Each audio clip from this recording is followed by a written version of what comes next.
कि लालू जी के राज में, जंगल राज में और नीतीश के राज में कोई फर्क नहीं है। फर्क बस इतना ही है कि लालू जी के राज में अपराधियों का तांडव था और नीतीश के राज में अधिकारियों का तांडव है। बिहार में अपराध की स्थिति बेकाबू होती जा रही है, जहां पिछले 24 घंटे में 7 हत्याओं ने राज्य की कानून व्यवस्था की पोल खोल दी है। आज ही पटना सिटी के वकील जितेंद्र महतो और छपरा में सरकारी शिक्षक संतोष राय को गोली मारकर मार डाला गया, जिसमें शिक्षक के ड्राइवर को भी गोली लगी। पटना के कंकड़बाग जैसे पौष इलाके में अंधाधुंध फायरिंग से दहशत फैल गई, जो दर्शाता है कि अपराधी अब बेखौफ होकर वारदातों को अंजाम दे रहे हैं। पुलिस सीसीटीवी फुटेज और नाकाबंदी के जरिए अपराधियों तक पहुंचने की कोशिश कर रही है, लेकिन लगातार बढ़ता अपराध का ग्राफ सवाल उठा रहा है कि क्या वाकई सब कुछ नियंत्रण में है। मुख्यमंत्री नीतीश कुमार के गृह जिले नालंदा में डबल मर्डर ने पूरे इलाके को हिलाकर रख दिया है।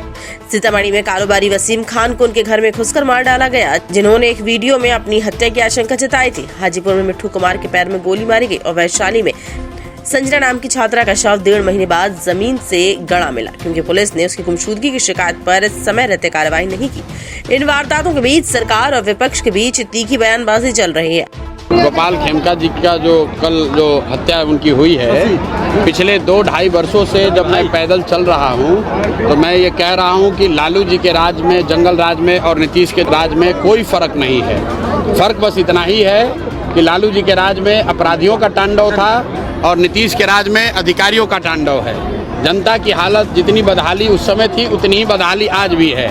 जिस तरह का भ्रष्टाचार, जिस तरह का लॉ एंड ऑर्डर का सिचुएशन पहले था, आप देख रहे हैं कि पटना में इतने बड़े व्यापारी को सरेआम लोग आकर गोली मारकर चले जाते हैं और कोई उस पर कोई कार्रवाई नहीं। कल ही सिवान में 3 लोगों को गोली मार दी गई, उनको तलवार से मारने के बाद काट दिया और बाकी जो लोग बच गए उन पर गाड़ी चढ़ा दिया। ये तो रोज की बात है।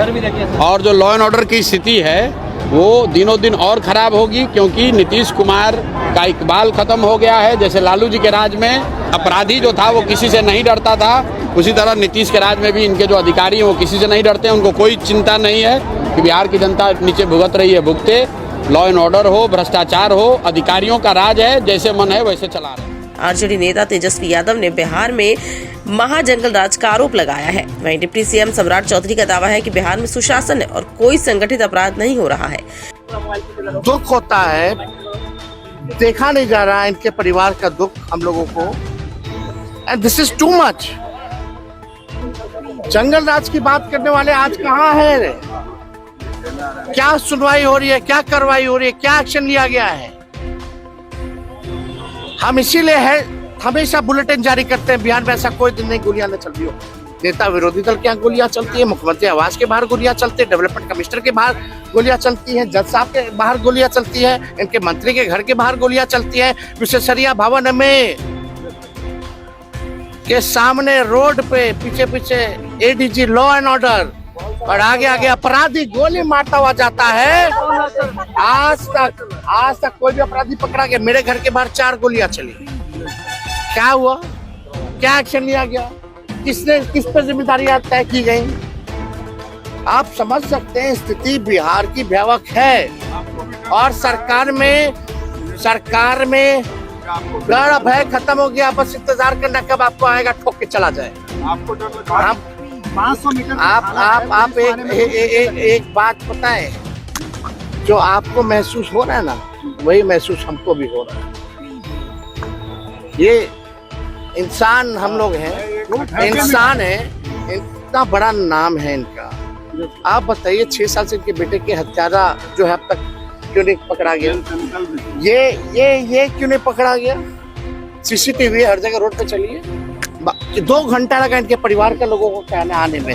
जब प्रधानमंत्री जी आते हैं भाषण देने, जंगल राज अपने दोनों उप मुख्यमंत्री को बुला के पूछो हिसाब लो।